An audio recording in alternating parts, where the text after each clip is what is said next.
Alina. Episode 29 ni Storytelling. Gustong buuin ulit ni Rex ang kanyang pamilya. Matapos ang binyag, nagalit si Rex sa ginawa ni Dominic na nauwi sa suntukan at pagtatalo ng magkapatid. Ngunit sa gitna ng alitan, nanindigan si Dominic at ipinamuka kay Rex ang lahat ng pagkakamali niya. Pagkatapos nito, hahanapin sana ni Alina si Dominic para mag-sorry, ngunit nahinto ito sa pakikinig.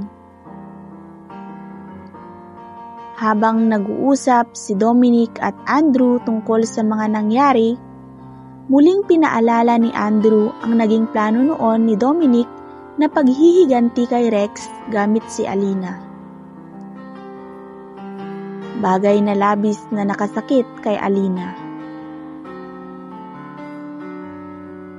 Matapos itong marinig ni Alina, hindi na siya mapakali. Naisip niyang posibleng baka niloloko lang siya ni Dominic at bahagi lang siya ng paghihiganti nito kay Rex. Ngunit lingid sa kanyang kaalaman, totoo ang nararamdaman ni Dominic para sa kanya. Hindi lang niya ito narinig dahil nakaalis na siya bago pa man sabihin iyon ni Dominic kay Andrew.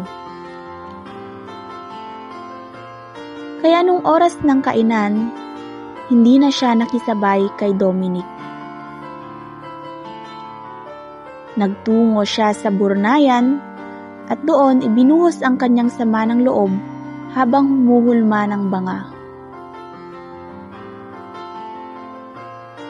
Pagkaraan ng ilang sandali, sinundan siya ni Dominic.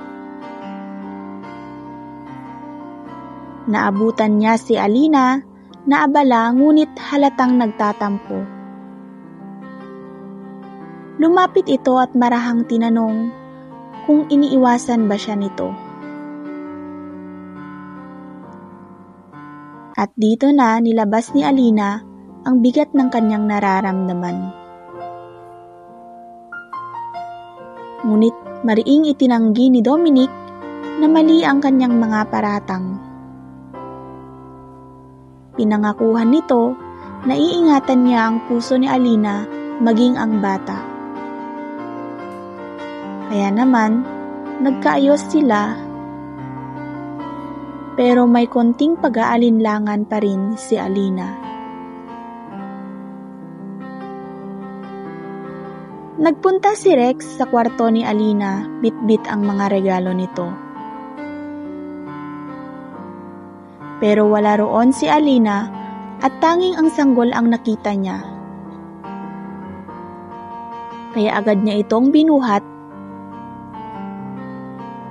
Tuwang-tuwa habang kinakausap ang kanyang anak. Gustong-gusto niyang buuin ulit ang kanilang pamilya. Pag-akyat ni Alina sa kwarto, nakita niya si Rex na karga ang bata. Kitang-kita niya kung gaano ito kasaya. Pero bigla niyang kinuha ang bata at pinaalis si Rex. Sinubukan ni Rex na ipaliwanag na matagal na silang wala ni Lilet bago pa man sila magkakilala ni Alina. Pero hindi na naniwala sa kanya si Alina. Dahil una pa lang ay niloko na siya. Ang mga sumunod na nangyari ay abangan sa episode 30.